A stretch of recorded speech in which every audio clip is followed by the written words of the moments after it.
Can you tell us what's the status of their ability to put a nuclear warhead on a missile that can reach the west coast of the United States? Well, we've actually assessed that capability. We, in a situation like this, always have to worst case. But frankly, in the case of their intercontinental ballistic missile, the KN-08 specifically, neither they nor we know whether that missile actually worked since it's never been tested.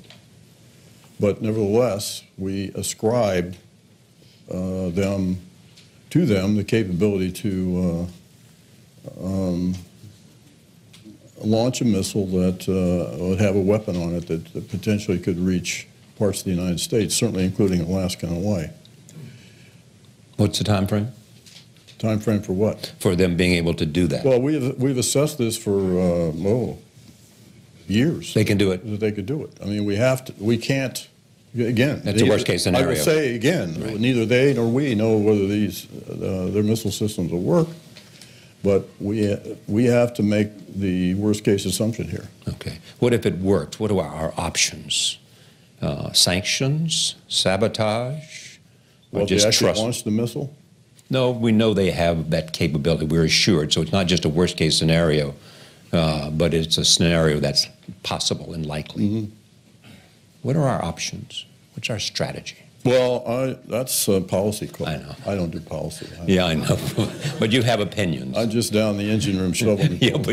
People on the bridge. So when the president says, what do you think we should do? What's your strategy? You say, that's opinions. I don't have opinions. Well, I mean, I think there are a number of options. Obviously, military is one of them. Right. Sanctions, although we're kind of running out of gas on sanctions since we've imposed most of them that we can. Right. The key player with respect to sanctions is, of course, China. And so if a military option were to be exercised, obviously we would play very heavily in that process, but that's not a decision, fortunately, that the intelligence community makes. When you look at China and their game in the South China Sea, this is not a positive question, this is an analysis. What are they up to? Is this some kind of Monroe Doctrine by China? The Chinese feel very strongly about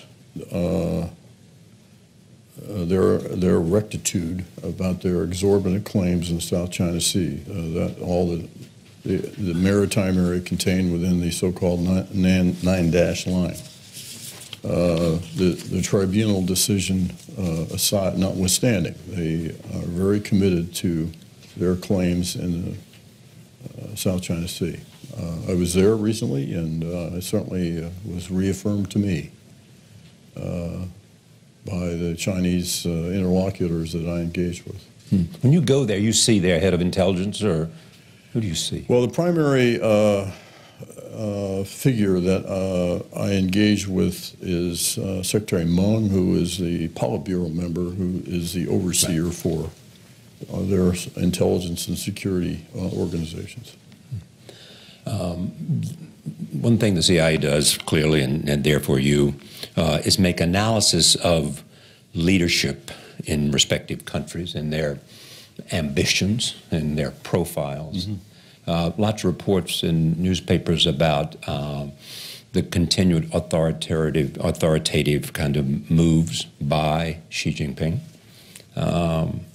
And that he may even want to do another term. What can you tell us about him?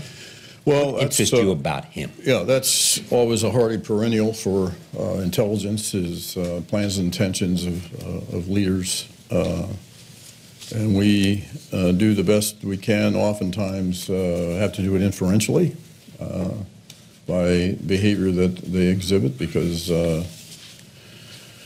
you know, there's the old saw in intelligence about mysteries and secrets. Yes. And secrets are knowable facts, and mysteries are. And I think, at risk of sounding a bit defensive, I think too often we're held to the same exacting standards for divining both. And we're not clairvoyant.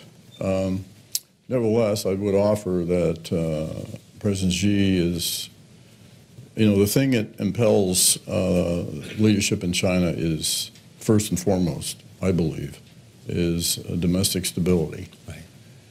And so... hence there's paranoia. Well, yes, I think there's a certain amount of, there is, as we would call it, paranoia about being contained, very sensitive about the appearance of the U.S. containing China. And so I think a manifestation of that behavior is the way they've approached their claims in the South China Sea. But the biggest thing, again, internally is internal domestic stability. And so he's embarked on a reform program to try to eliminate corruption, and I think is bent on keeping the control by the party apparatus.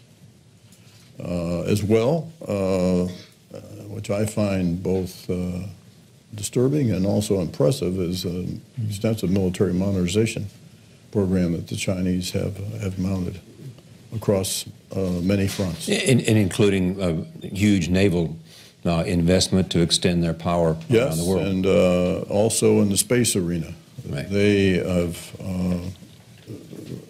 in recognition of our dependence on space for lots of purposes, they've accounted for that as a part of their modernization. Characterize the Middle East. A mess.